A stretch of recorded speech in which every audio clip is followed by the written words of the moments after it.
You're listening to the We Are Libertarians podcast network. Find all of our shows at wearelibertarians.com. Welcome to We Are Libertarians, where our goal is to help you sound smarter while talking to your friends. We examine current events from a libertarian perspective while treating modern politics with all the irreverence it deserves. We toss out the screaming heads and put people before political parties and give context to the news to make you think. I'm Chris Spangle, and this is a special series on We Are Libertarians called The Swamp Explained. My co-host for this series is Rob Quartel, a 45-year fly-on-the-wall in Washington, D.C. Rob has worked for Republican presidential campaigns, government agencies like the EPA, and has been confirmed by the Senate to the U.S. Federal Maritime Commission. He's also been a candidate for Congress and Senate, and given his experience and iconoclastic viewpoints, Rob gives us great insight into the swamp that makes up our nation's capital. We're always taking your questions. We'd love questions at editor@wearelibertarians.com for Rob. If you have questions about how Washington, D.C. works, please send those along. We have a few today that we'll answer. So first and foremost, Rob, how are you doing today? Doing great. I'm actually today coming to you from the Chesapeake Bay on an island I've been coming to since I was about 5 years old. It's called Gwynn's Island, and it's a very remote part of the bay, the lower western shore of Virginia, about 45 miles from Williamsburg. And I'm sitting out here looking at a lovely scene of water and a few clouds and a nice temperature and dreading the winter. Sounds lovely. Yeah, I have quite the similar view. I have a retention pond out the back door of my house here, so just looking at that lovely view and here on this beautiful Sunday. Well, fortunately, your retention pond is not down in North Carolina, where a lot of those are pig ponds, and they have all been overwhelmed by the two hurricanes that have come their way in the last couple weeks. So yeah, it is the wind stuff. I don't know about you. So one of the reasons that I love doing this series and talking to you is that you can give me a perspective that I am surrounded by libertarian millennials. And so I like you're not a libertarian millennial. You're a libertarian-leaning baby boomer, I would say. Yeah, but I am a registered Republican, but I don't vote for them all. Right. So yeah. And you have to admit, Chris, in my day life, I hang out with an awful lot of millennial, semi-libertarian, semi-left-wingers, et cetera, in the technology industry. So yeah, you have gives me a good perspective. Yeah, that's exactly why I like doing the shows, that you give me perspective, because you have the wisdom of age and also the iconoclastic viewpoints. And so first I'm gonna ask about the weather, and then I'm gonna ask about politics in the 60s specifically. But it seems to me, so my birthday is September 9th, and every year it kind of turns around my birthday. But this year it was in the 90s till almost late October. The weather does, and maybe it is by virtue of climate change, or maybe it's just the weird cycle that we're in, because it goes through these decade cycles that are kind of odd. But it seems to me that the weather is changing from what I knew as a kid. But I don't think I have enough data points to necessarily say if that's true or not. So what do you think? Interesting. Non-empirically, the weather is changing, and I see it down here. So I am about 8 feet above sea level, 9 feet above sea level, and my property, as I say, abuts the water. I have about 6 acres here at the end of this island, and I am looking at half of my yard being under a quarter to an inch of water because of the high tides. And we are having more and more high tides than I ever recalled in the early days. And I've been coming to this island, as I had said earlier, for almost probably close to 65 years, almost my entire life. And so, anecdotally, it feels like it's changing. We have had very mild winters. Of course, Washington is on a cusp. This region's on a cusp, so you can never tell. But, empirically, they say it is changing. And I think the week before last, there was an interesting report out of the Trump administration, which essentially acknowledged that, and I don't think they use climate change. They use changing climate. I'll tell you a story about that in a minute. But they acknowledge that this is all happening, but it's too late to do anything about it. So why change course, essentially? So I don't know if that's kind of where your question is going. Yeah, because if you go to a place like, so I've gone to St. Augustine my whole life. I've lived in the same place my whole life. And if you go to a place like Roanoke every year for 65 years, you kind of see over time certain things start to change. Some of those benchmarks, like those waters are higher during the rising tide. And so, I don't know. I have noticed this trend with Republicans, and you're one of the original employees of the EPA. I mean, that was your Absolutely. first. I began working there when it first opened its doors. I was a student in Houston at Rice, and was an intern at the regional office that opened, in its very first year. So, if you want to hear more about Rob's background, that first episode in the series, sometime I think around March, was a lot about that. But yeah, I've noticed that Republicans, so I've been tuning into Rush Limbaugh lately just to kind of, I'll tune into Limbaugh, I'll tune into Hannity, I'll tune into Alex Jones, see what these people are saying. And I have noticed, I heard Rush say the other day, the climate is changing, but we don't know if it is man-made. And that is a far cry from about 5 years ago when it was, this is just a complete hoax. Yeah, that's right. That's right. Well, and I think it's very hard, it's hard to deny most of this. That issue of man-made, and from the scientist standpoint, it actually seems to be settled more and more that humans, and, think about how many billion people there are on this planet, and all of the output and all of the industrial activity it takes to support all of humanity. And it would be insane to think that we are not having an impact on climate. We see our impact on the face of the planet itself, the things we move and the things we build. So it would make just common sense. And the complete change of the beef industry and that's effect on not just the cow farts, but also just the land that it takes to support that. But then you start burning all of the palm trees to get palm oil in Indonesia and some of these other places, and then lo and behold, you go up to see video of the North Pole, and it's got soot all over it, and that's what's heating up. Yeah. That's what's accelerating all this. So yeah, I mean, I don't know much about climate change, but there does seem to be. Well, and we are a very close, short distance here to the Virginia Institute of Marine Science. My wife is on their advisory board, and in fact, when we were building this property here, we went to them for a forecast, and their forecast was that in the next 50 years, and I wanted to build a property that my children and grandchildren could use in the next 50 years, it's going to rise by X number of inches. So, you really have to buttress yourself. And then the other thing you have to think about is all these people who can't do anything about it whatsoever. So just south of here is Norfolk, which is right on the water. And the military has huge facilities there.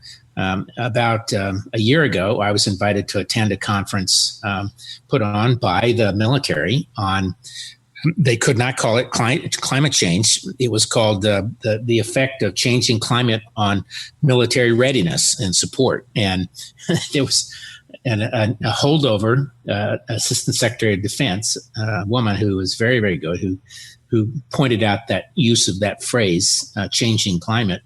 And the military has essentially been forbade for ideological reasons in the administration to be able to publicly talk about and make plans around what they know is happening, which is that their facilities are threatened by the rising tides. And in Norfolk, the tides go over the seawall and flood the streets periodically, far more than they used to. A similar effect down in Miami. And some of these cities have the wealth inherently to be able to deal with that, but not all do. If you're an island out somewhere in the Pacific, and you're gradually being swamped. One day there's going to be no island, and you don't have an alternative. So, Venice, for instance, 150 days out of the year, they have to put up walking ramps, because there's just right.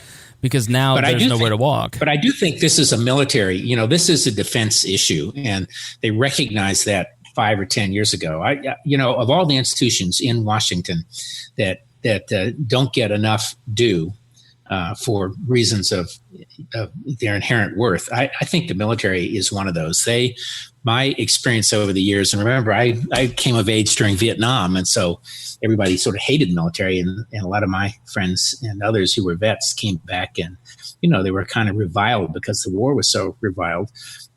Today, people have a very different attitude, and the military itself is really one of the most they're one of the most self-critical in a positive way organizations I've ever seen. And so they really take seriously issues like climate change. They have to worry about whether they can get supplies to their ships, or the ships in the docks, or whether the docks are going to disappear. All of those kinds of things. So I do think that's one of the inherent contradictions between the ideological part of the Trump administration and sort of the rational part, and then likewise the swamp. Which a lot of the military would be considered the swamp, because, these guys spent their careers developing an expertise, and they do it on behalf of their country, and they're not worried about ideology. They just worry about outcomes. So let's break out and let's talk about some of the more sadder subjects, to be honest. Yesterday there was a tragedy in Pittsburgh, where was it 11 people? I think I saw 11 people killed, a number injured. Yeah, at a bris, where it was at a synagogue. It was a child naming ceremony, an infant naming ceremony, and a gunman walked in, and this person had a profile on a social network called Gab, which is right. I'm a free speech absolutist, and I have been on Gab, and it's disgusting. It's as gross as the media says it is, and that's part of the problem. We'll talk about free speech later this week, but he says he's not a Trump voter. He's not someone who supported Trump, but he's clearly on Gab. He's motivated by anti-Semitism. And then the day before that, or a couple days before that, the attempted... I guess we could call him a bomber. He wasn't very good at bombing. He just sort of was like, well, what would go in a bomb? And then just, I don't know, he didn't even Google it. It didn't say. But the Chris Wray, the head of the FBI, said these are real bombs. Right. No, they're filled with explosives. They were filled with, it was it's kind of it's pyrotechnic, I think is what I heard reported. Right. You'd put in fireworks. So they were actually dangerous. He seemed like that guy. Everybody has one of these people in their town where he's rolling around in the van with the crazy stickers all over the place, and you're just like, yeah, that guy's got a screw loose. We'll give you more details on him on Tuesday, and as well as the Pittsburgh shooting. And I saw in Meet the Press this morning there was a black couple killed in somewhere in the Midwest, and the guy in a Kroger, because he was trying to get into a black church and couldn't get in because of security, to basically shoot up this church, and he was motivated by hatred towards African Americans. So, we have these three instances of violence coming from, I'm not going to say the right, because these people, all three of them, seem to be fairly unstable, and just because they have Trump bumper stickers, it doesn't mean that they're motivated by politics. And I would say the same about the guy who said he was motivated by Bernie Sanders and the left when he shot up the baseball diamond. There are they're more motivated by pathologies than they are necessarily by politics, I think is what you're trying to say. Yeah, exactly. And watching the Sunday shows, you and I watched the Sunday shows practically together this morning. And That's true. And it's all about how the rhetoric is all Trump's fault. But, of course, you have these instances of Eric Holder and Hillary Clinton and some of the people on the figurehead. It's amazing to watch Joe Biden have the lack of self-awareness, where he's preaching a politics of change at McCain's funeral, and then 3 weeks later he's, we got to kick him when he's down type of rhetoric towards Trump. And But there is, it's just this, that's a cognitive dissonance for another day. But you and I both know, having watched a lot of campaigns, but a lot of our listeners have never followed campaigns. This is the first one where they're really paying attention to a campaign. And the month before, especially the 2 weeks before, things get really hot, and it's only going to get hotter as we move forward. And there's a big discussion about how dangerous and violent the rhetoric is in politics today. And I'll be honest, I watch a lot of this and I go, it's not that much more heated than it was during the 2004 elections. It's probably less in some ways. It is easier to pin it on Trump because he's so outlandish. But I've done a fair bit of history, reading about the history of the 60s and the civil rights movement, and those were instances where you had entire groups of people just beaten because of politics. You had, I think I read at one point, I think it was in I think it was Taylor Branch's book, it was like 10,000 bombings or something crazy. Yeah. It was like an enormous amount of political bombings in the United States that I was just surprised. That period was, having lived through that period. So I was born in 1950, and I went to college in 1968, which was kind of a peak of the anti-war protests. But, before that, in the early 60s, you had all of the racially driven protests. Birmingham used to be referred to as Bommingham. Right. Horrific bombing in 1963 of a church. Racially motivated. There were thousands, as you say, of kinds of incidents, not just in the South, across the country. The Weather Underground? This was pre-Weather Underground, because this was actually during the early 60s. A lot of it was racially motivated. As you moved into the late 60s, when I went to college, it was the Weather Underground. And it was anti-Wall Street. There were 8 bombings in New York City on Wall Street in 1969, carried out by kind of the left. And I will tell you, in college, and I'm sure, I don't know how many of your listeners are my age or close to it, but we would have classes suspended because someone would call in a bomb threat. And this was at Rice University in Houston. Rice, which is not particularly liberal, it's not liberal. I mean, it's intellectually liberal and in other ways, but I mean that in the broad-minded, open to new ideas kind of thing. Right. It didn't have a political point of view, but and in Texas, I'm sure it was considered left-leaning, but we were 300 and some acres behind a hedge. We had just integrated, I think, in 1967, and that had caused its own set of issues. And I remember vividly the campus being shut down at one point because people were afraid that there were racially motivated attacks going to come across the hedge. And but classes would be called off because of a purported bomb threat and so on and so forth. And, my wife, who went to Sweetbriar College in southwestern Virginia, which was a woman's college, then one of the 7 Southern Sisters. And by the way, how times have changed. Most people would not know that today that the University of Virginia and some of the other public institutions did not admit women. Duke did not admit women. Princeton, Harvard, Yale did not admit women to as late as 1967, 68, 69. So, if you were a intelligent Southern woman, you had to go to something like that. You could have gone to Virginia Tech. My mother went to Virginia Tech back in the 40s. So I know it was, they allowed women in, but UVA did not, Duke did not, and nor did the Ivies. But my point was, she had a bomb call in out there in the middle of Nowheresville, near Lynchburg, Virginia. You can look it up on a map. So the whole climate was scary. I mean, I think all of us in the 60s really wondered what on earth was happening to society. We had, of course, the Kennedy assassination in 63, but then you get to the election in 67, 8, 9, had the Robert Kennedy assassination, Martin Luther King. We had, Malcolm X was assassinated. And there were political assassinations then, which we have fortunately not gotten to yet here. Although we had Gabby out there in New Mexico or Arizona, I can't remember. Someone tried to kill her. This is not the first time we've been through it. In some ways, it's not. It doesn't feel as bad to me as it felt then. I would say that the rhetoric was very different then, and the velocity of words was slower because we did not. All we had was television and radio and newspapers, and there was no internet, of course, and computers were still using big reams of paper.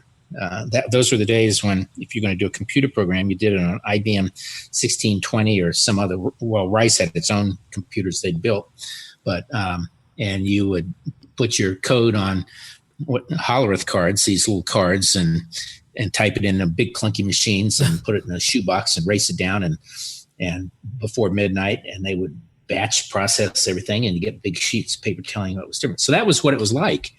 So the velocity of everything is different today, whether it's computers or media or language. And literally every person, anytime anything ever happens on a daily basis, feels that they need to make a public statement about it. I mean, and everybody knows about it within seconds. Yeah, and so people feel that they're their own PR department, and so we feel we have to go on Twitter and make a comment about the shooting or the bomber or whatever. Like we all have to denounce it or embrace something or support something, and it's all kind of virtue signaling is a term that has kind of popped up in the last 2 or 3 years.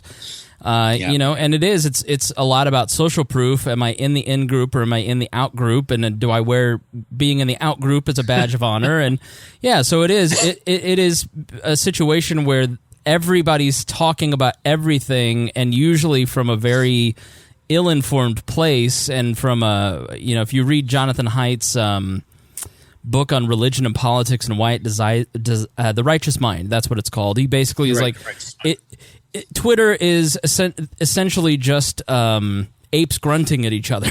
It's just impulse comments. And so, it does feel very volatile. But when you look at the 60s where you had major figures being assassinated, you had...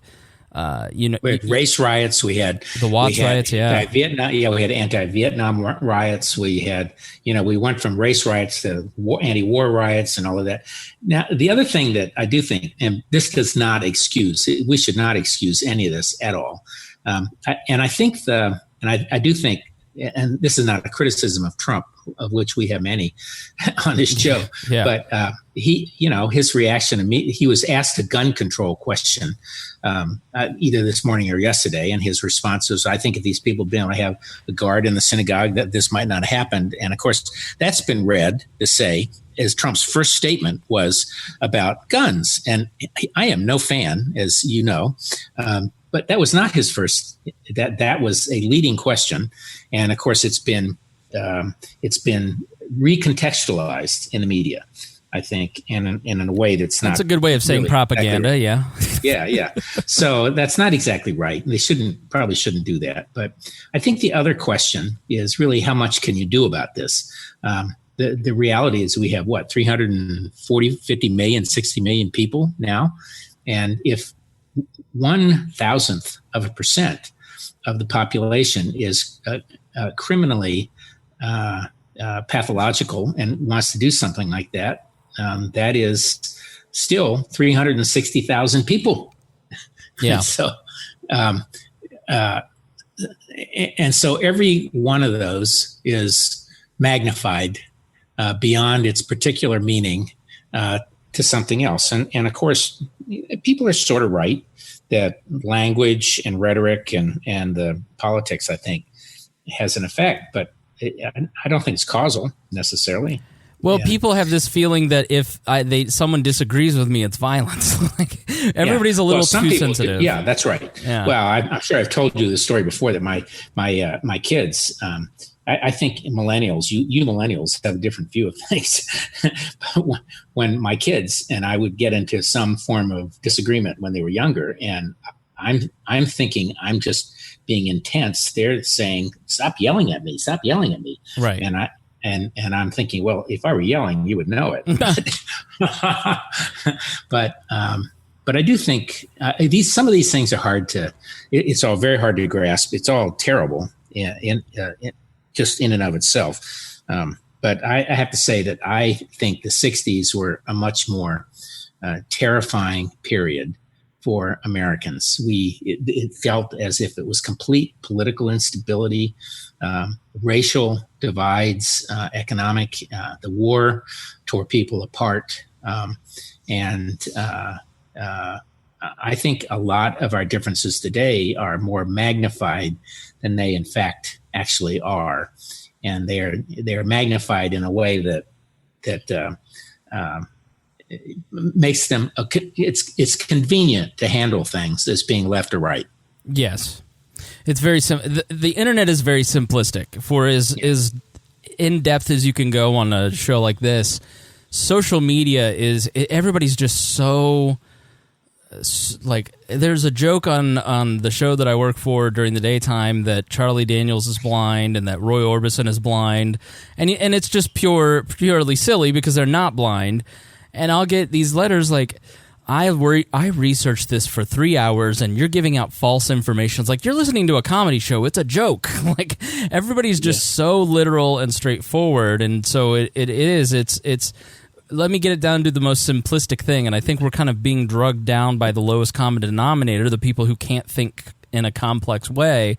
Yeah. So let me ask you this. So if you go back to the 60s, then obviously the 70s and 80s follow it. How did the country grow out of it? Was it just that the people who were the most radical grew up?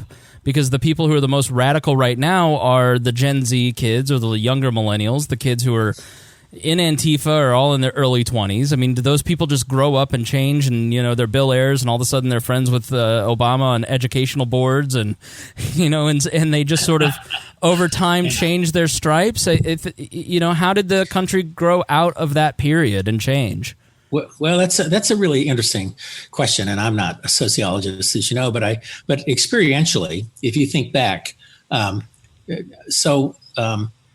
there was actually a pretty strong response by society and leaders in society to try to actually deal with all of these various issues. So, the response to Rachel Carson's book finally was the Environmental Protection Agency, and then we had reorganizations.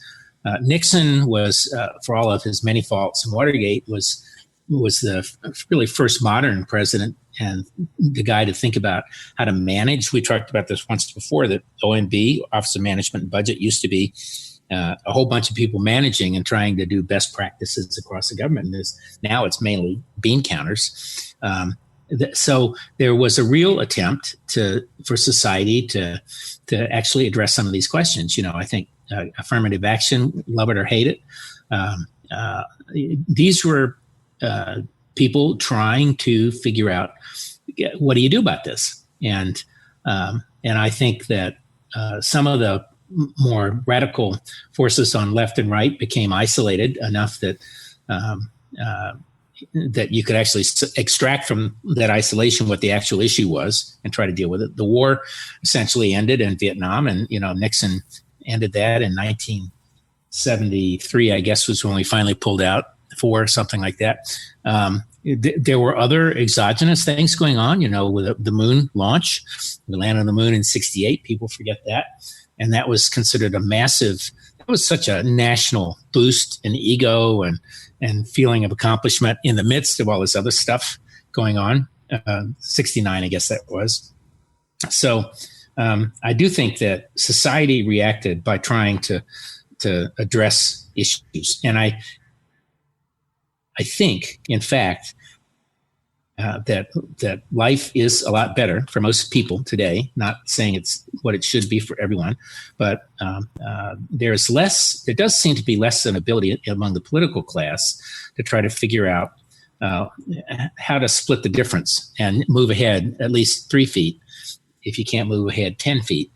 And that is this, this political polarization that we've been talking about a little bit. But the irony is that those 60s kids are my generation.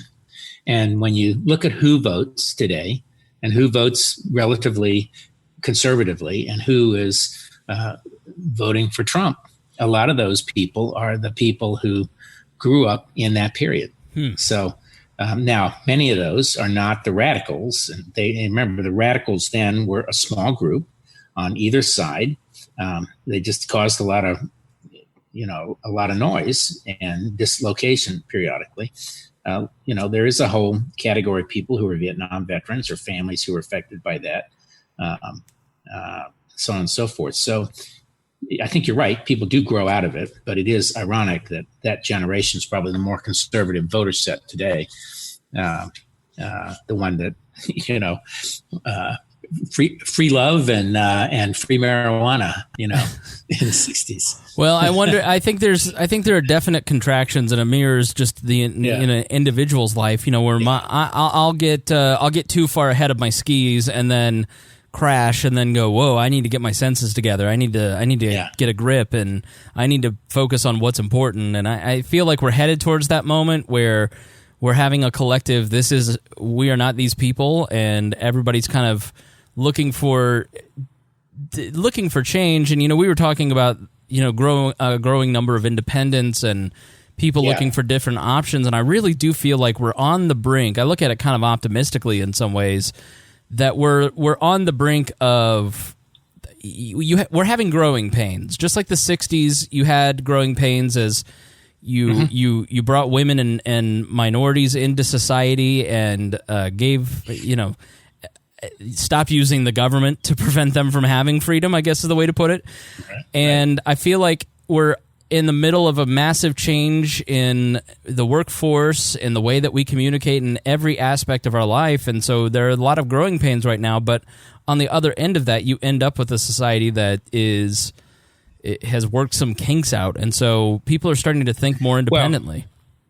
Well, and on the political side, there's an awful lot of data.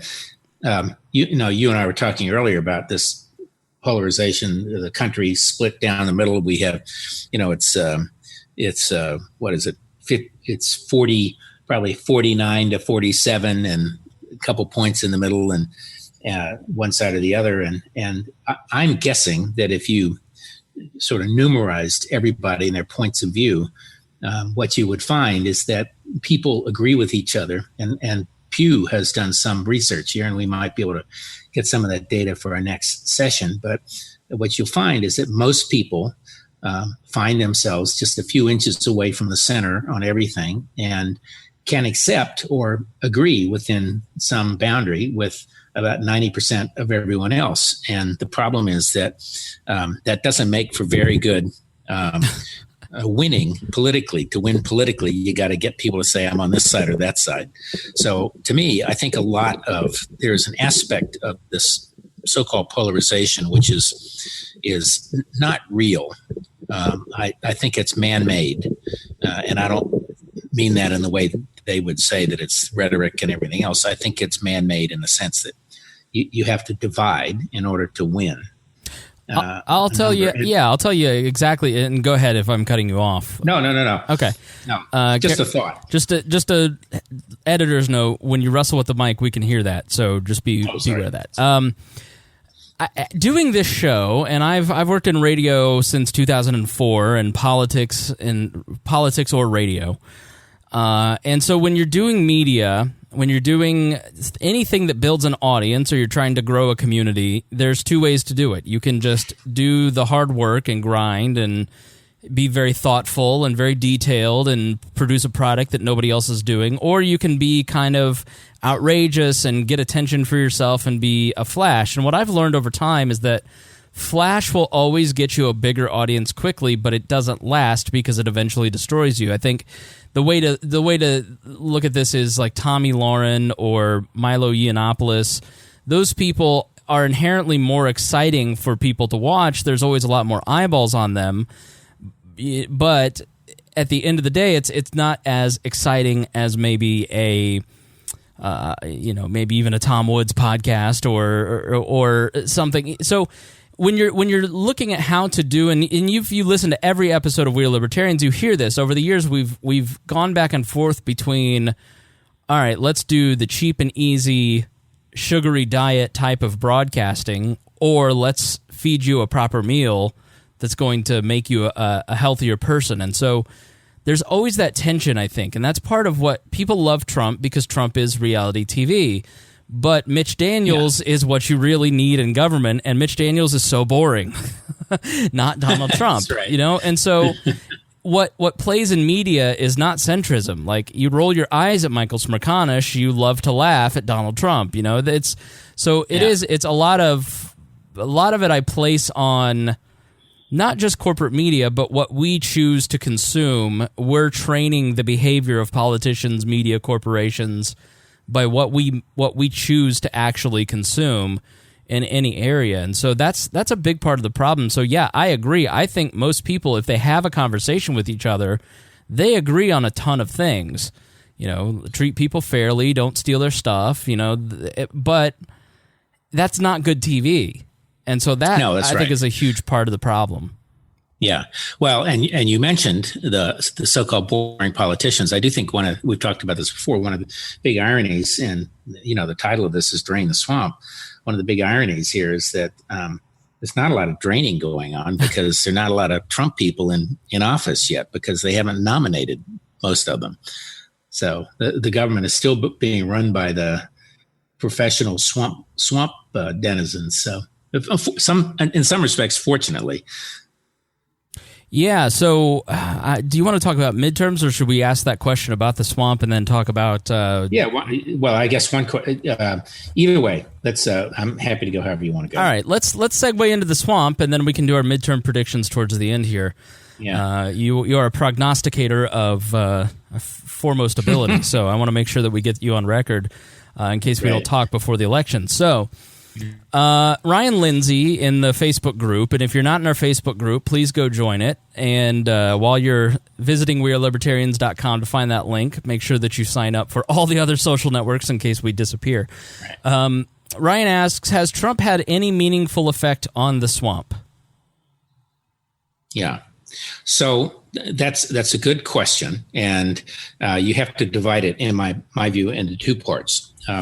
One part is there's just a whole lot of function that the government has to undertake. They've got to get out Social Security checks. They've got to run the Defense Department. They have to see that various institutions function, that student loans get dispersed, that they get collected, and so on and so forth. Fortunately, that stuff kind of runs on its own. Then there is the other side, which is the big policy part. And there's no question that in certain areas where Trump has taken a strong personal interest and has really put his people in place, you are seeing big changes, whether it is in our approach to the Iranians or to the Russians or to China or to trade or to neighbors to the north or south or any of those things. There's no question that his appointees have changed the dialogue, and in ways that make a lot of people uncomfortable, and which many view as destructive. But if you're like me and you like to see change, you probably like some of it and you don't like some of it, and you may be disgusted by all of it and have a problem. So on some things, the swamp is being drained, but that's not really the swamp, how we deal with the Chinese. I alluded to it a minute ago. The big issue for Trump in getting control of the swamp is that in order to do it, you really have to have people running departments and agencies. So, there are roughly about 700 political executive branch positions that have to be nominated by the president and then confirmed by the Senate. About a little over half of those have been nominated and gone through the Senate process and are in place. And another quarter have been nominated and another quarter have not. And that means that to just under half of all of the positions across the government that that includes cabinet secretaries and deputy and assistant secretaries and agency heads and the number of government agencies is mammoth. And they have to be, the only way you can change their direction or drain the swamp, if you want to call it that, is to actually put people in place to do it. You just can't wave a wand. So looking at Trump's kind of priorities, about 3/4 of the political positions have been filled in defense, about 3/4 in education, health, and human services, about 2/3 in Homeland Security, which in my opinion is hugely critical, and only 2/3 in Veterans Affairs. And of course, he's been emphasizing all that, and he doesn't have all the people in place to manage what are huge budgets. Where he doesn't care so much, agriculture, state, treasury, labor, interior, and the Justice Department, it's half or less. And then if you start at EPA, only 40% of the people who the political appointees have been approved, and another 20% have been nominated. And, if you want to change the law and the rules and regulations, you actually have to have someone there who knows what they are, who can pinpoint them, and who can say, let's rewrite or change this. And so is he really draining a swamp? I think probably not. I think there are some visible things that are not yet fully done, and they won't be because they have failed to do the number one thing a chief executive of any organization needs to do, which is to put his team in place. So the answer is no. I don't think he's draining it very much. Look, before you say that, I just have to say I love the sound of ending government through attrition. So you tell me why. You tell me why it's a bad thing, because I'm sitting here going, this is great, but it is also an issue that libertarians. Gary Johnson got elected in 2016. You're looking at the same problem, and you're looking at, but why is it a problem when there isn't actually somebody in those positions? Because what I hear, that means there's less people, in these organizations that are frankly getting government paychecks from my tax dollars and doing less, and people have to justify their phony baloney jobs, so they take action. And when there's less of those people, then there's less bureaucracy, there's less regulation, there's less of everything. So what's the problem here? What am I missing? There's no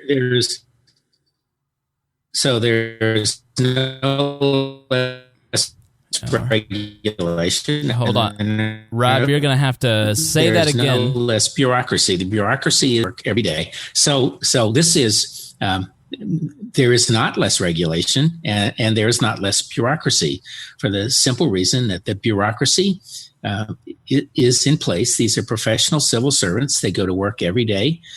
They manage the same programs every day that they've been managing for 20, 30, 40 years.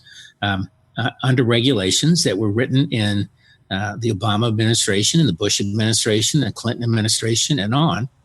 And unless you can change the regulations, that's the job. That's the guideline. A government today is run by regulations. The regulations tell the government what it has to do, not just what we out here in the countryside have to do. So if you don't like the labor regulations, right today, they are identifying and have identified Obama-era labor regulations that this crowd doesn't like, and they're publishing changes that eliminate them. But by and large, most of everything is still in place, as are the people administering it. And they can do some visible things. Interior, for example, can de-designate certain parks and things like that. But by and large, there's very little that has changed because they don't have the capacity, the manpower to actually do it. And that's because they have not made the appointments in place for people who have the same point of view. Now, in the defense of the bureaucracy, bureaucrats know that their job is to reflect the inclinations of whatever the current political administration is within the rules of law. And so the way it works is you have an assistant secretary, and he wants to change a rule under the law. He works with the bureaucracy. He says, this is where we want to go. They, being good civil servants, help him write it in a way that stays within the law. Or if he says, I don't like that, they'll actually help him write a new law to send to the Congress where they will rewrite it. But you don't have much of that happening because they have failed. This administration has failed in its number one job, which is to put people in place to execute its vision of government. Yeah, that makes total sense. You have to have people in there actually going, hey, there's a problem here, we need to fix this, as opposed to just letting it rot on the vine. That's, makes total sense. Yeah, you were telling me about how this came up as we were talking a little bit about Khashoggi. Khashoggi, right. Yeah, and you mentioned that you work in the Middle East, and that kind of led to some of this. So can you tell us a little bit about your experiences working in Middle Eastern countries? Oh, well, one of the companies that we started is a company that uses technology to optimize and manage the movement of trucks to and from ports. And we began in Jordan, actually, about 15 years ago. Another organization on the board of which I sit, the Northern Virginia Technology Council, about 20 of us business executives and 100 government officials sat down to a lunch with the King of Jordan, King Abdullah, who was then fairly new in the job. And I happened to sit next to the ambassador from Jordan, who was a serial technology entrepreneur. And great conversation. I ended up getting invited over, and the government, U.S. government, this is where they can do good things, was trying to encourage investment in that country. And Jordan, which is an ally and has been supportive of the U.S. ever since its founding. And so we founded a company that we found a 6-kilometer line at the port of Aqaba, which is their strategic port of trucks. And these trucks were moving at about an inch a minute or every other couple minutes, using, clutch and all of the rest of that. So it was very tiring, and it would take 18 hours or more to get to the gate. We put in a system that basically eliminated the line by telling trucks when they should arrive.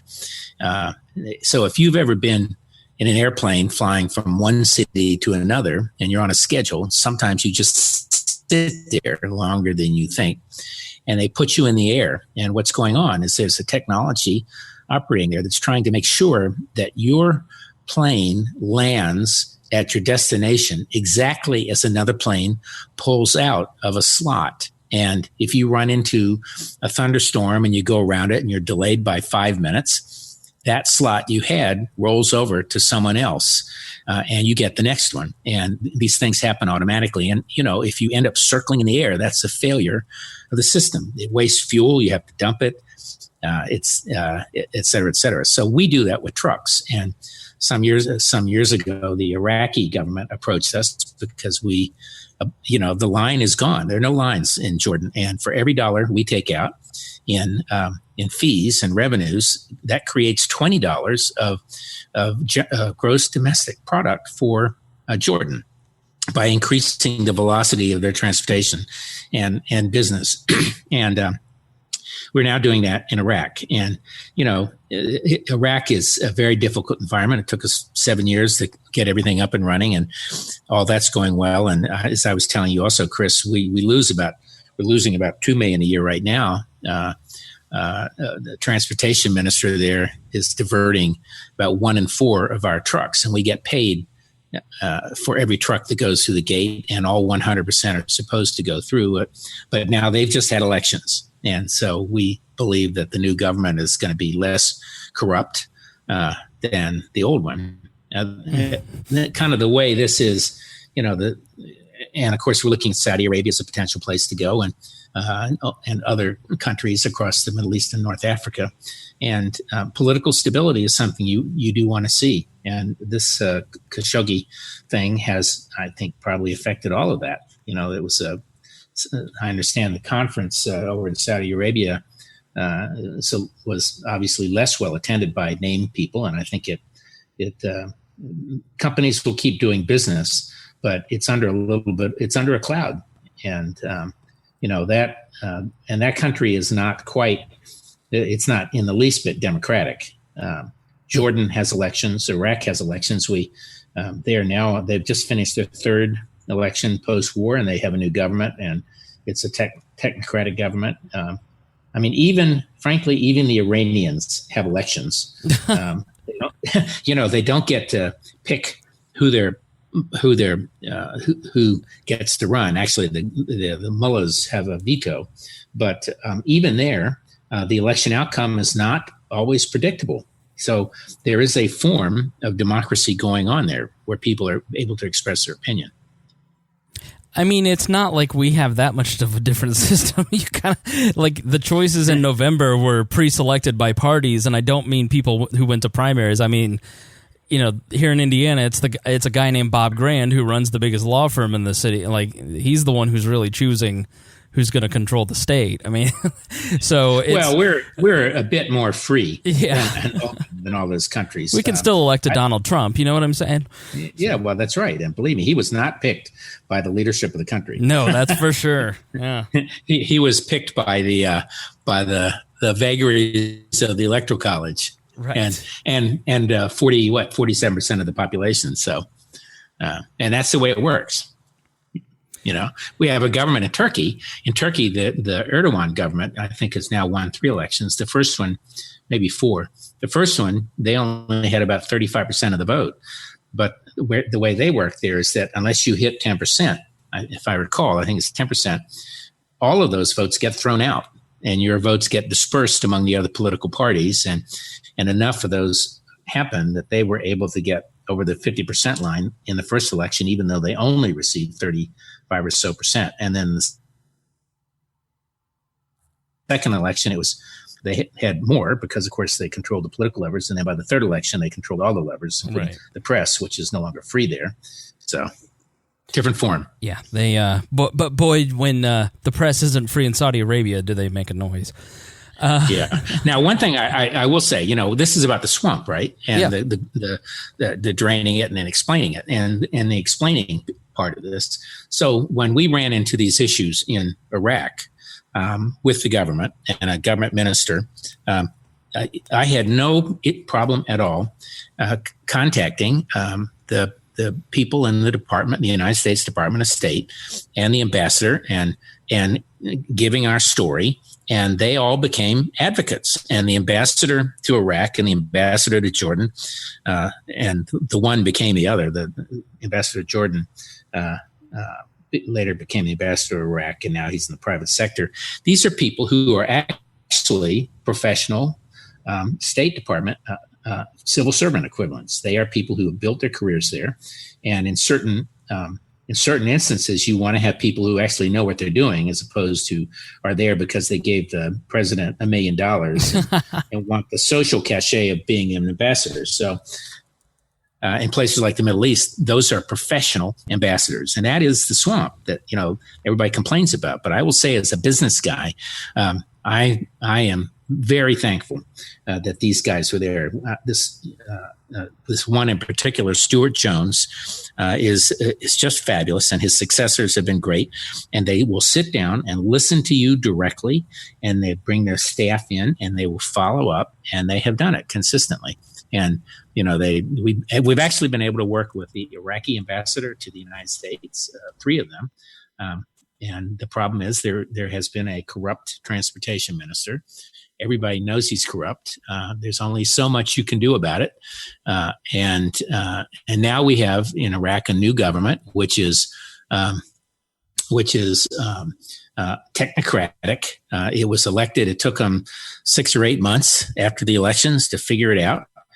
But these guys are technocrats. I actually had someone, I think I can't tell you the name of the person because they'd like it to be confidential, but it's someone high in the Iraqi government who said it. If only the United States had pointed to these people and helped get them in office right after the war, so many things would be different. And who knows whether that's true or not. But anyway, it's just there are good things about having swamp creatures who know what they're doing stay put and do their job. Yeah. Well, that's fascinating. I've just never met anybody who's actually like had to call an ambassador before. That's very like I'm just sitting here going, my life is I thought my life was complicated, but like you're calling ambassadors, and it's very, very interesting. Like so when people say the American government is corrupt, like, yeah, you got the Clinton Foundation and stuff like that, but like, do you kind of roll your eyes and go, all right, let's not overdo it, because I've had business in Iraq. Yeah, I do think. Of course, there are different kinds of corruption. There's monetary corruption, and there is intellectual corruption, and there's political corruption, and all of that. I don't think these people are any more corrupt necessarily. I do think there is a lot of naivete in the people coming with the administration. At least a lot of the early guys. The Pruitt, who was the first EPA administrator. He had made a name for himself in politics in Oklahoma by taking on the federal government, and he's a smart guy. But I think, a lot of people come to Washington and they really think they got to live like, the people they see around them, the lobbyists and everybody else. And they're supposed to be on a civil servant, on a salary. So they're not big salaries, and it's expensive to live in Washington and even nearby Virginia and Maryland. But so I don't know if I think there's any more of the monetary kind. I do think there's a kind that comes about because of naivete. And I think I've told you before that I've known several politicians who've gone to jail for things that to me are incomprehensible. There was one guy whose wife I met when I ran for Congress in 1984. She and he are both lovely people, and he ended up in jail for padding his expense account, a couple $100 here and there. Another guy I knew was the governor of Connecticut, and he ended up in jail for letting contractors work on his house.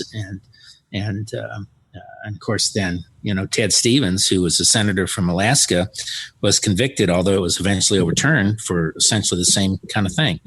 So a lot of corruption comes about because people don't follow the rules that they may not understand. But I will say there are an awful lot of people in the swamp who are the ethics guys who will tell you, if you ask, what you can and can't do. Well, when I was helping candidates, it was like, here. So what are the FEC rules? I don't know. Just don't do anything. then you won't be. That's about right. Risk. Yeah. Well, the other thing is does it feel right? And now, so when I was maritime commissioner in the early 1990s, each of us had a budget. There were 5 commissioners, and I was invited to give more speeches than the entire commission put together times 2, because I was trying to, I was fairly radical about it. I was trying to abolish the agency and deregulate the industry and get rid of a bunch of these rules in the maritime industry, which we've talked about in other of these podcasts. And at some point, I ran out of my budget, and I just decided that I was not going to let these parties pay for my way. So I actually paid for my travel for the second half of the year each year, because I didn't want anybody to look at me and say, well, these are industry groups and they're paying for your way, and are you corrupt? Right. Or are you being bribed by lunch, a chicken lunch? Give me a break. Right. All right, let's ask the next question. This involves the Federal Reserve, very libertarian question when it involves the the Fed. Kenneth writes, what type of mingling actually happens between the politicians in D.C. and the Federal Reserve? We're told that it's a separate entity, but it sure seems not to be the case. Well, they are. There are 2 different sets of things here. One is there is a constant exchange of information between the bureaucracies of the Fed and other agencies like the Treasury Department. And they have to do that because, they're buying and selling securities and all of these things. And there are a number of things which are required by law. At a social level, these are people who live in Washington out of convenience because that's where their jobs are, and the chairman of the Fed always lives in the community, and we have certainly seen the last couple chairmen out and about in the community, and that's really what you want them to do. And by the way, they also have spouses who have their own jobs and their own social networks, and it would be really strange. It would be incredibly strange if these people were not allowed to go about having a social life in the community in Washington where all of these people live, right? They also reach out to the business community. I was in a meeting, invited to a meeting in, I think it was March or April, must have been late April. This Northern Virginia Tech Council, on which I sit, had invited the governor of the Richmond Federal Reserve, who was a new appointee, a business guy, and he had requested a meeting with technology leaders. So we had about 20 people in the room and a great lunch and a real free exchange of ideas. And some people would, talk about this and that, and some would complain and some would compliment. But it's hard for me to think it's a bad thing for the governors to not take part in society on a regular basis. And it's hard for me to think it's a bad thing for them to not sit down to lunch and consult with business leaders about it. Yeah, I think the underlying question here, the underlying concern is the idea that if you're friends with somebody or if you're acquaintances with someone or if you're supposed to be, if you're Robert Mueller, the Special Investigative Counsel, like you're never to have any kind of relationship with anybody who's involved in anything. So I think people have two conceptions of Washington, D.C. and government in general, is that everybody who draws a federal government paycheck is at a dinner party every night and meeting everybody else. No. Yeah. No, I mean, I think a lot of people would be surprised if you talk to people who go and work in Washington, D.C. I've had a tremendous amount of friends go and work in Washington, D.C. over the years with congressmen, at agencies, now with the vice president. They're at home on Friday night watching Netflix with their kids. It's a job to them. It's not. Totally. And these people work incredibly hard. I'm sure I did tell that story time back when the president's chief economic advisor from Wall Street, Gary Cohn, said, "What are the two big surprises?" And he said, well, one of them is how hard people work. I am personally working harder now than I have since I was in my 20s. Mm-hmm. That's what he said. And he, of course, is in his 60s. And the reality is it's a short-term job. If you're a political appointee or head of the Fed or any of these things, you're there for 4 to 6, 8 years at best. And most people are only for 2. And you work your tail off, as do all the people who work for you, because they're on your calendar and your time. And it doesn't matter, frankly, whether they're political appointees or civil servants. The high-level civil servants work their ass off just like, the high-level political appointees. That's their job, and it is a job. And believe me, there are not a lot of parties. There are a lot of parties, but they're not like they used to be in the old days. When I was first in Washington and had very little money, my roommates and I would make sure that we had at least 2 nights out where we would find some congressional or executive branch party that we could crash and fill in as extra numbers because, fundraisers and all these things, they never get the attendance they want, but they want to have what looks like a lot of attendance for whoever the speaker might be. And so it was no problem to walk into an event and say, oh, we're with so-and-so and eat our fill and not have to pay. So it's not quite as much fun as it used to be. The other myth that I would kind of say in the underlying, and no disrespect, I just think that if you have experience, like I have a lot of experience working around local and state government, and observing it here in Indiana, and a somewhat tentative view of Washington, D.C. as a result. And what you find is that I have a lot of friends.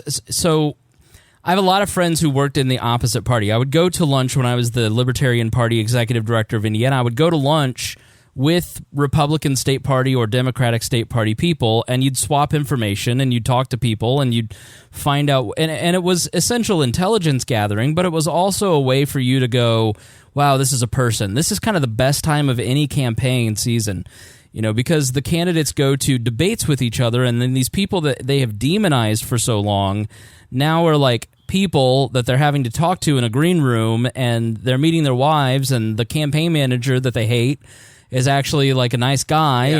Yeah. And so that humanization of each other, it doesn't mean that you change your positions.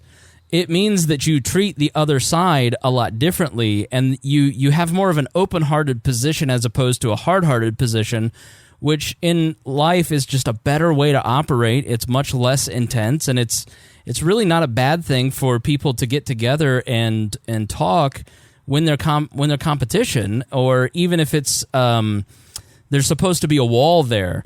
Once you start getting into entangling financial alliances or whatever, but I think we make a bigger deal, those of us who are not in, who are in the middle of the America and don't have a good view. We've watched West Wing, so we have that's what we think politics is, and right. Or House of Cards. Yeah. And so we have this view of how things work, but in reality, knowing each other and having a relationship is not a bad thing, and it doesn't inherently mean that there's corruption or that the truth and justice in the American way isn't being executed because they know each other. Yeah, that's right. So, no more comments on it. I totally agree with you. And again, this also goes to this kind of artificial polarization, in my opinion, which is that most politicians would find more common ground if they were not whipped by their party whips and whipsawed by their newspapers and the local political parties into taking a hardline position on one side or another. We would have a lot more. We'd have a lot more getting done at the political level, probably, if we didn't have all of these artificial devices creating polarization. What you see, and people smell it out, the authenticity, the inauthenticity. What you see in public, what you see on the Sunday shows, none of that's real. It's the conversations that you hear on this show or that you kind of assume or have. I mean, that's the reality. It's not the hardline position. So speaking of, I've got to ask you briefly about the Kavanaugh stuff, because I wonder, A, if you've ever met him or been around him, or what you thought of it, and also what was the environment like there in D.C. as all that was happening, because that seemed to just light the city on fire. Kavanaugh, yeah. I never met him. I knew kids who went to his school, who were in his class, who are now in their early 30s.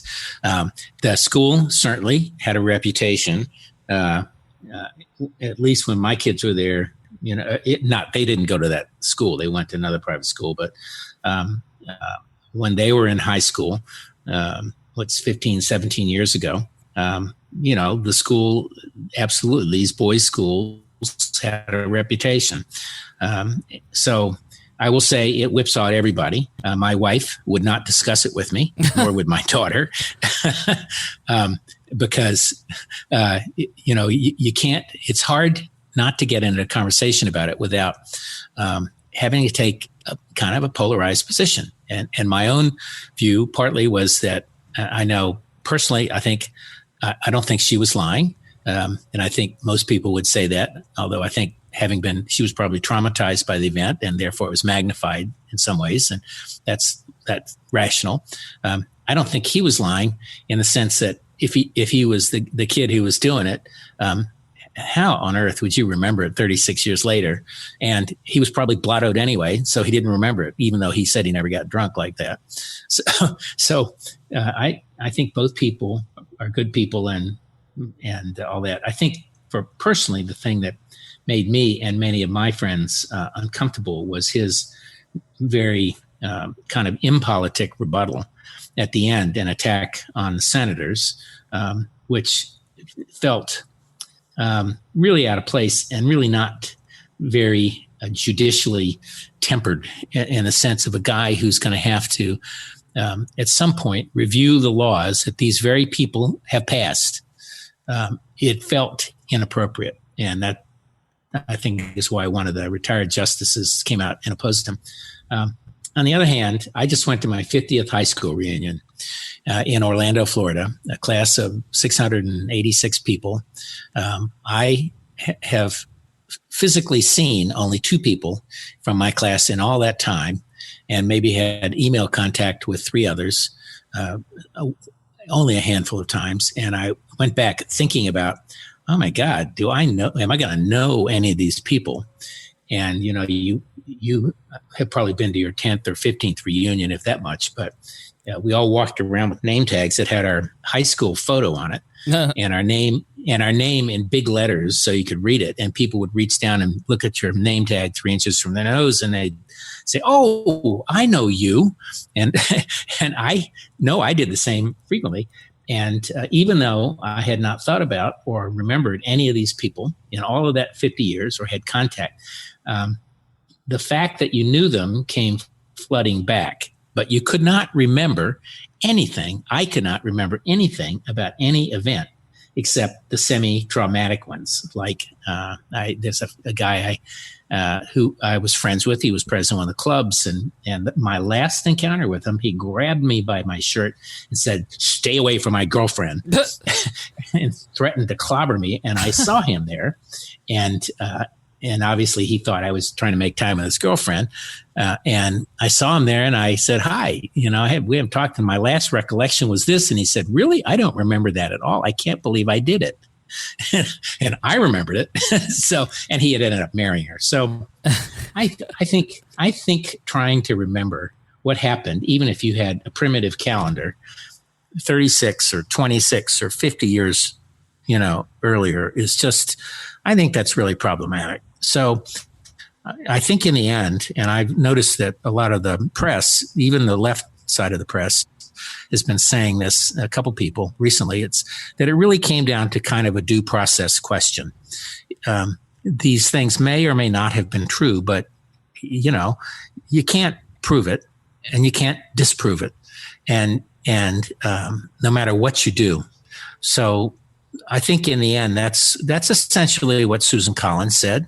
And she also made the point that the groups who oppose Trump and others, that they did put out a press release the morning of, before his name was even announced, with X's in the name, because they didn't know who it was. Right. But this person that they were opposing was a terrible choice and anti-American, and no. So I think it's going to be interesting to watch him. My sense is he is going to be more moderate than Neil Gorsuch, who was the last judge, and I don't think he'll be quite as centrist as the judge he's replacing, Justice, but I don't think he's going to be the winger that he's painted. So it'll be interesting to watch that. And now it's disappeared. And did it energize the base? That is yet to be seen. We'll see in a very few days what's going to happen. I think yes, but it is the polling for out there shows that people don't even remember that it happened. I mean, Yeah, I think that's right. It's when people are like, this is going to swing the election for Trump. I'm like, there's 2 news cycles a day, and we have 30 days. No, it won't. No, and I think that's been swamped, as has been this so-called caravan out there, which I understand is now down to about 3,000 people. The Mexicans are actually taking their applications for asylum and feeding them, and they're peeling off. And of course, it's still 1,000 miles away and moving at about 5 or 6 or 7, 8 miles a day, if that much. So it's going to be interesting. I think the election is pretty much up in the air. I'm still kind of where I was before when we get to that part. Yeah, well, we're there. I think that a lot of polls show that in some of the key congressional districts, Republicans are tightening the race. Mike Braun here in Indiana is tightening with Joe Donnelly, and that is it's been quite the race to watch. My friend who lives in Florida, she just moved to Florida, so it's her first Florida election, and she's like, I can't take the mail anymore. It's insane. And so it seems like a no holds bar. I think there's a lot at stake for the president if the Democrats actually do retake the House by a significant margin. I think impeachment is definitely on the table. It's been on the table for every president, although not seriously for Obama since the Clinton affair. But yeah, so you had a pretty good track record. You won quite a few bets with the Trump election and in 2016. So what are you thinking in terms of the midterms? Is there going to be a big blue wave? Well, I don't think so. I think I said last time that Charlie Cook said that the it's the wave versus the seawall, and that Republicans have built a very strong seawall in the congressional redistricting of the last 2 cycles, 20 years. And so the question is there going to be a wave, and will it be big enough to wash over the wall? And I wouldn't be surprised if there's a moderate wave, but I still don't see a really big animating story for the Democrats. I think that I think some of these things have animated Republicans, and in opposition, geared up women voters and others in certain areas. But I'm still of the position that I'm going to be. I think my prediction is that Republicans will retain the House by a couple seats, and that are likely to retain the Senate. If there's a big enough wave, though, I personally think the Senate is more likely to flip than the House, because the Senate, the way to think about that is the way the national elections worked in the presidential, which is that Hillary won by 3.5 million votes, but she didn't get around the tactical bulwark of the states and the congressional districts and the electoral college. And it's like that. So the Senate seats are all at large. And if there is a wave, they're more vulnerable to, a half a point or a 1 point or 2 point shift than a lot of these congressional districts. So now I know that all of the formal prognosticators are predicting it's a 3/4 probability that the House will flip. But I'm sticking to my guns. Now, I would say further, if the Democrats do not win the House, it will be the best thing possible for them. And the reason, in my mind, is that will then allow them to get rid of Congresswoman Pelosi, who I think is their biggest downside. They really have got to change generational leadership, and that is not going to happen if they win the House in this cycle. I don't know about where you're at, but I've heard this is a nationwide campaign, but the Indiana State Republican Party every single day sends me a mailer saying that if Donnelly wins, then Pelosi wins. And I'm just sitting here going, Senator Donnelly is not going to be affected by House Rep Pelosi, but it doesn't matter. Right. Her people don't know they don't know basic civics, and so you're getting a Schumer and Pelosi mailing piece from the Republicans every single day. So her polling just must be abysmal. I look at it. I have seen some horrific ads though, and there's this one guy, David Trone, who's a Maryland guy who ran last time and lost to another Democrat. And I think he spent more money than any race in the country. He may still be doing it on this one. And I heard an ad that David Trone has a problem. He's been arrested 3 times, once for criminal, whatever the hell. And it's just unbelievable. I don't know anything about what it's about. And then, of course, he comes on with these happy dippy kind of ads about all of his accomplishments on the other side. And he'll probably win because it's a blue seat. But and then I'm hearing similar ones in the other direction against Barbara Comstock, who is a friend and who I like. And, my big fear, given where I come from in the party, is that we will continue kind of the losing streak of moderates. In the last cycle, all of the moderate Republicans in the Virginia legislature were kicked out, and that was a big loss. And my fear is that the people, many of those who are the most vulnerable today in this cycle, are moderate Republicans. So, and here in Indiana, moderate Democrats are Donnelly's on the hot seat. So, I think the Senate, the Republicans are going to retain it.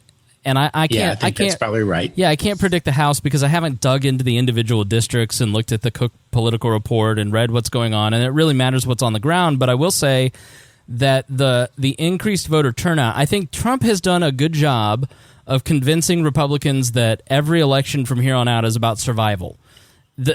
All of civilization depends on you winning this election. The conservative press, especially the fringy press, which is why the liberals are so eager to get rid of it, motivate Republicans by making them think that there's a crisis of their survival if they don't get out and vote.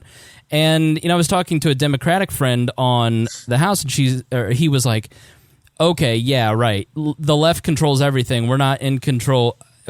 We're not in control of the Senate, of the House, of the courts, of the presidency." And I said, "Yeah, that should cause some self-reflection because you have the culture." You have the media, you have Hollywood, you have the universities, and yet you're not winning at the ballot box. And so they're easy. Instead of self-reflection, it's gerrymandering, which is a legitimate problem. But they don't understand that their version of politics is just not something that most Americans really want. As you saw with that Atlantic, I don't know if you saw the Atlantic identity politics survey. And Fukuyama coming out against identity politics, and it's like 80% of Americans don't like what they're actually providing in terms of alternatives. They're not giving alternatives. They're saying he's bad, so vote for us and we'll be better. And it's like, no, we remember Obama and Clinton, and we're not fans of that.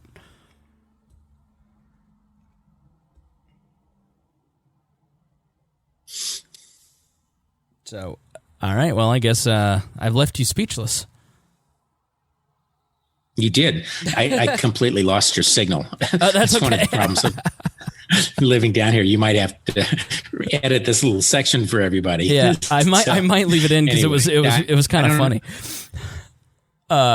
Yeah. So yeah, I think the Republican turnout's going to be really high, and then what's crazy is that what you're going to see from the left, if they don't win the House and the Senate, or if they win only one, it's going to be full scale. The Republicans stole this in Georgia. The Republicans stole this at the ballot box. They purged the voter rolls. They gerrymandered. It's like there is absolute truth to a lot of that, but at the same time, it is the same argument that absolutely it's the same argument that chilled me to the bone that Trump made. I'm not going to accept the results of this election, and Democrats just cannot accept that Hillary lost. They're not going to accept a loss here. They're not going to accept a loss if Trump gets reelected, and they're just kind of perpetuating their own crisis of democracy when they don't do their own level of self-reflection and go, maybe we are the problem. Maybe we're not offering good solutions. Maybe government's not the answer. There are some. I do.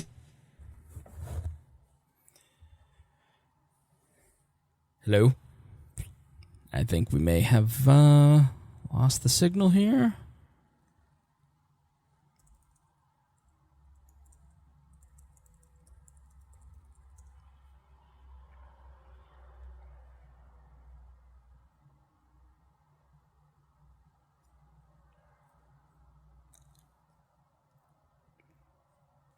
I don't know if you can hear me now, Chris. Okay, there we go. Now you're back. Got me again? Yeah. Okay, you got me? Yep. Says it's unstable. Yeah, so just go right into your answer because we didn't hear anything that you said. Oh, yeah, and I didn't hear anything in your question. Okay. But what I was going to say basically, my question was... I do think they're real questions. That this election... Yep, there you go. Okay, you hear me now? Mm-hmm. Okay, so I think the gist of your question, where I come from, is this election is going to be all about turnout. I think they're real legitimate questions in Georgia, in some of these places. And there's actually absolutely a conflict, and I don't mean to accuse the Republican in that race, but he is in a conflict position. He should have resigned a long time ago before he ran.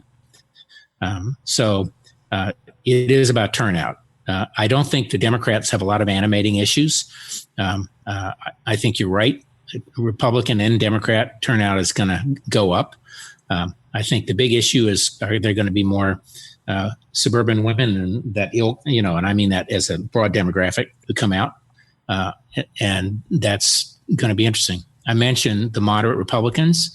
By moderate, I do mean people who are willing to try to talk to the other side and who are actually interested in making sausage, which is really what Washington is supposed to be about, a legislative process. So they're not moderate in a lot of issues. So can you hear me now? Yeah, I heard all that. It was great. Good. Feels like one of those phone ads, doesn't it? Yes. So I'm wondering if let me know now when you're ready to talk about food. By the way, I'm ready. I'm ready. I was just about to ask. So on the show, everybody ends up visiting DC at one point or another. I may be there in February for LibertyCon. I have not decided if I'm going to spend the money yet. Well, hopefully you're here before that. Yeah, LibertyCon. I don't know if it's in January or February, but I love going to DC, and DC has great restaurants, and nobody loves to eat and drink more than Rob Quartel. So we have a segment here on the show called The Diner's Guide to DC.